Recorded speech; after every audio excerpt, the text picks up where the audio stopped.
पति पत्नी की सीख देने वाली कहानी। पत्नी ने न जाने क्या किया था कि पति ने उसे एक के बाद एक कई थप्पड़ जड़ दिए। हमेशा हर सिचुएशन को शांति से हैंडल करने वाली पत्नी भी इस बार इतनी अशांत हो उठी कि उसने अपनी चप्पल ही निकालकर पति की ओर दे फेंकी। चप्पल पति के बालों को छूते हुए निकल गई। ये किस्सा यहीं पर ख़त्म हो सकता था, मगर पति ने इसे अपनी मर्दांगी का विषय बना लिया और बात बद से बदतर होती चली गई। रिश्तेदारों ने भी आग में घी का काम किया।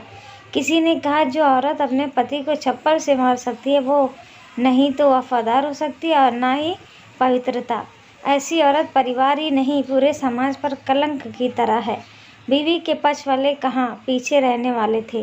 किसी ने कहा, 21वीं सदी में भी जो स्त्री के साथ मारपीट करते हैं उन्हें तो जेल भेज देना चाहिए। तो कोई कहता, ज़रूर उसको कोई और पसंद आ गई होगी, इसलिए अब पत्नी से मारपीट करने लगा है। बात कोर्ट तक पहुंच गई। दोनों पक्षों ने एक दूसरे के खिलाफ केस फाइल कर दिया। पति ने चरित्रहीन होने का तो पत्नी ने दहेज और शारीरिक उत्पीड़न का आरोप लगाया। 2 वर्ष से अधिक समय के लिए केस चला था। इन 2 वर्षों के दौरान दोनों पति पत्नी अलग अलग रहे थे।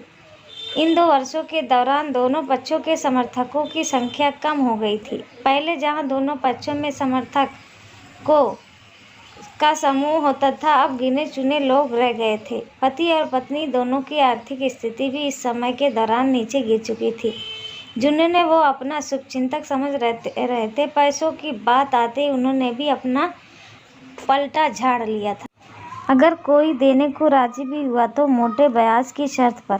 आखिरकार वही हुआ जो सब चाहते थे, डाइवोर्स। हर कोई खुश था, दोनों पक्षों के रिश्तेदार, उनके माता पिता और दोनों के वकील। लेकिन 5 साल की सुखद शादी और एक सुंदर बेटी होने के बाद मिले इस डाइवोर्स से पत्नी मूक थी और पति शांत। शायद ये एक इत्तेफाक ही था कि इस खुशी को मानने के लिए दोनों पक्ष के लोग एक ही चाय की टपरी पर बैठे आमने सामने। इत्तेफाक इसलिए क्योंकि ज़्यादातर लोग जो एक दूसरे के विरोध पक्ष को सपोर्ट कर रहे थे वो एक दूसरे को अच्छे से जानते भी नहीं थे। पति पत्नी भी इन सभी से दूर एक दूसरे के सामने मेज़ पर बैठे। पत्नी ने पति से कहा, अब तो खुश होंगे ना, तुम्हारे मन की जो हो हुई है, मुबारक हो, तुम भी तो आज जीत गई हो, मुझसे तलाक तो तुम्हें भी मिल गया है, कांग्रेचुलेशन टू यू टू। पति ने कहा, तलाक को तुम जीत का प्रतीक समझते हो? पत्नी ने पूछा। पति चुप रहा। थोड़ी देर की शांति के बाद पति ने कहा, मुझे तुम्हें 5 लाख रुपए अभी और हर महीने 8,000 देने का आदेश है। अभी मेरे पास पैसे नहीं है, इसलिए हमारा मतलब मेरा जो सिटी में फ्लैट है उसे तुम्हारे नाम कर देता हूँ। पत्नी बोली, लेकिन उस फ्लैट की कीमत तो 18 लाख की है। हाँ, लेकिन हमारी बेटी तुम्हारे साथ है और आगे जाके उसके खर्च भी बढ़ेंगे, तुम्हें थोड़ी आसानी होगी। पति ने कहा, नहीं नहीं, मुझे सिर्फ 5 लाख ही देना और तुम हर महीने 8,000 तो देने ही वाले हो, मैं मैनेज कर लूँगी। अगर 5 लाख नहीं है तब भी कोई बात नहीं, पत्नी बोली। दोनों फिर से शांत हो गए। पति सोचने लगा, कितनी भोली और समझदार है ये औरत, जो कुछ समय पहले तक मेरी पत्नी थी और अब अनजान। ये वही है जो कम से कम खर्च में घर चलाती और पैसे बचाकर मेरे जन्मदिन और बर्थडे पर हमेशा मेरे लिए नए कपड़े खरीद लाती। कभी बीमार भी हो जाती तो पैसे बचाने के लिए मुझे मालूम ना होने देती और घरेलू नुस्खों से अपना इलाज कर लेती। मगर घर में कोई और बीमार होता तो तुरंत डॉक्टर के पास लेकर जाती।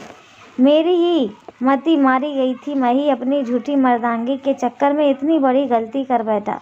पत्नी के दिमाग में भी उथल पुथल चल रही थी। अभी भी वैसा का वैसा ही है, पहले भी खुद से ज़्यादा हमारे बारे में सोचता था और अब भी वही कर रहा है। ये वही आदमी है जो मुझे एक्सीडेंट से बचाने के लिए खुद मोटरसाइकिल के आगे कूद पड़ा था और अपनी उंगली तुड़वा बैठा था। पता नहीं कौन सी मनहूस घड़ी में मैं झगड़ा कर बैठी। पति ने मौन तोड़ते हुए पूछा, अब तुम्हारे कमर का दर्द कैसा है? ज़्यादा तकलीफ तो नहीं होती? पत्नी हल्का सा मुस्कुराई और बोली, अभी भी होता है, अब तो पेट में भी क्रम्स हो उठते हैं। वो तो होगा ही, तुम योगा या कसरत भी तो नहीं करती हो, अब किसी गायनोकोलॉजिस्ट को ज़रूर दिखा देना। पति ने कहा, तुम बताओ, तुम्हारे अस्थमा कैसा है अब? क्या अब भी दौरे पड़ते हैं? पत्नी ने पूछा। हाँ, पड़ते हैं, पहले से ज़्यादा, क्योंकि अक्सर इन्हेलर भूल जाया करता हूँ, याद दिलाने के लिए तुम जो नहीं हो अब। पति बोला। पत्नी की आंखों में आंसू आ गए। वो बोली, तुम्हें मेरे चरित्र पर सवाल नहीं उठाने चाहिए थे, तो ये परिस्थिति आती ही नहीं। हाँ, मैं जानता हूँ, तुम बहुत अच्छी हो। मुझसे गलती हो गई, बहुत बड़ी गलती। मैं लोगों के बहकावे में आ गया था। पति बोला। तुमने भी तो मुझ पर दहेज का इल्ज़ाम लगाया था। वो बोला। गलत था, और इस बात का मुझे भी पछतावा हुआ। पत्नी ने कहा। पति कुछ कहना चाह रहा था, लेकिन हिचकिचा रहा था।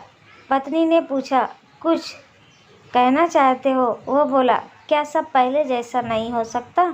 क्या मतलब? पत्नी बोली, मतलब कि हम फिर से पहले की तरह पति पत्नी बनकर, सच्चे दोस्त बनकर नहीं रह सकते? पति बोला, पर ये डाइवोर्स के पेपर दिखाते हुए पत्नी ने कहा, फाड़ देते हैं। पति ने अपने पास रखे डाइवोर्स के पेपर फाड़ते हुए कहा। पत्नी ने भी अपने पास रखे पेपर फाड़ दिए। सभी हैरान थे। वकील, पति पत्नी दोनों एक दूसरे के हाथ में हाथ पकड़े अपने घर की तरफ चले गए। दोस्तों, ये कहानी उन हर पति पत्नी के लिए बड़ी सीख है, जो छोटी छोटी बातों पर लड़ते हैं और इन झगड़ों को बड़ा बना के अलग होने का डिसीजन लेते हैं। प्यार और झगड़ा तो एक सिक्के के दो पहलुओं की तरह है।